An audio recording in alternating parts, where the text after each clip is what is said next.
दोस्तों आज हम जानेंगे इक्विटी सेगमेंट का वैल्यू म्यूचुअल फंड स्कीम के बारे में। जो top 5 value mutual fund scheme, number 1 है JM value fund direct growth. इसमें आप 100 रुपीज़ से SIP कर सकते हो। सेकंड है HSBC value fund direct growth. इसमें आप 500 से SIP कर सकते हो। देन है ICICI prudential value discovery fund direct growth. इसमें आप 100 रुपीज़ से SIP कर सकते हो। उसके बाद है Axis value fund direct growth. इसमें आप 150 का भाव में ही नहीं, 100 रुपीज़ का भाव में ही SIP कर सकते हो। And at the end of the stock यानी इंडिया यानी कहा जाए तो म्यूचुअल फंड वो है दोस्त, यहाँ पर देख सकते हो Tata equity PE fund direct growth. इसमें भी आप 100 रुपीज़ से SIP कर सकते हो। तो चलिए देख लेते हैं सबसे पहले जो म्यूचुअल फंड स्कीम है इसका एक्सपेंस रेशियो क्या है, साथ ही साथ इसका एग्जिट लोड का चार्जेस क्या है। तो इसका एक्सपेंस रेशियो का जो चार्जेस है वो है 0.9% एंड इसका लमसम इन्वेस्टमेंट भी देख सकते हो। देन उसके बाद यहाँ पर 1% चार्जेस देना होगा अगर आप 30 डेज के पहले रिडीम कर रहे हो तो, ठीक है।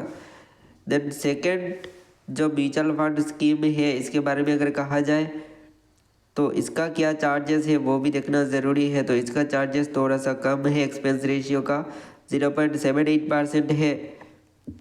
और अगर आप 1 साल से पहले रिडीम कर रहे हो तो आपको 1% चार्जेस देना होगा। तो ये ध्यान रखना दोस्त। और 1 साल से बाद अगर रिडीम कर रहे हो तो कोई चार्जेस नहीं पे करना है। इसका रिस्क का रेशियो जो है वेरी हाई रिस्क की म्यूचुअल फंड स्कीम है। देन नंबर 3 में जो म्यूचुअल फंड स्कीम है ICICI प्रूडेंशियल वैल्यू डिस्कवरी, इसके बारे में भी कहा जाए ना तो इसका भी यहाँ पर आप देख सकते हो 1% है एक्सपेंस रेशियो का चार्जेस एंड 1% है अगर आप 12 मंथ से पहले अगर रिडीम कर रहे हो तो 1% चार्जेस पे करना होगा एग्जिट लोड का।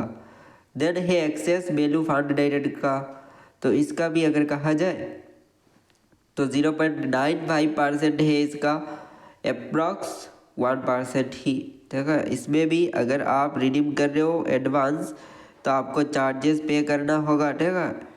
10% आपका पहला जो 10% रहेगा उसमें कोई चार्जेस नहीं पे करना है।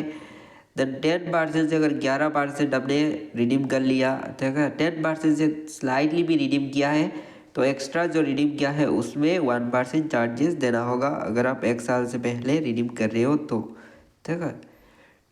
देन सबसे लास्ट का जो है टाटा इक्विटी का, ठीक है। तो टाटा का अगर एक्सपेंस रेशियो देखा जाए तो 0.8% है इसका एक्सपेंस रेशियो। एग्जिट लोड का चार्जेस भी ऑलमोस्ट सिमिलर ही रहने वाला है, जैसे कि आप देख सकते हो 1% चार्जेस है, ठीक है। यहाँ पर withdrawal amount switch out amount more than 12%। I mean इसमें क्या है कि अगर आप 12% रिडीम कर रहे हो तो कोई चार्जेस नहीं देना है, बट मोर देन 12% से ज़्यादा कर रहे हो तो उसमें चार्जेस पे करना होगा। मान लो 100 रुपीज़ आपने इन्वेस्ट किया है तो 12 रुपीज़ निकाल सकते हो। 12 रुपीज़ 1 पैसे अगर निकाल रहे हो तो उस 1 पैसे में चार्जेस आपको पे करना होगा।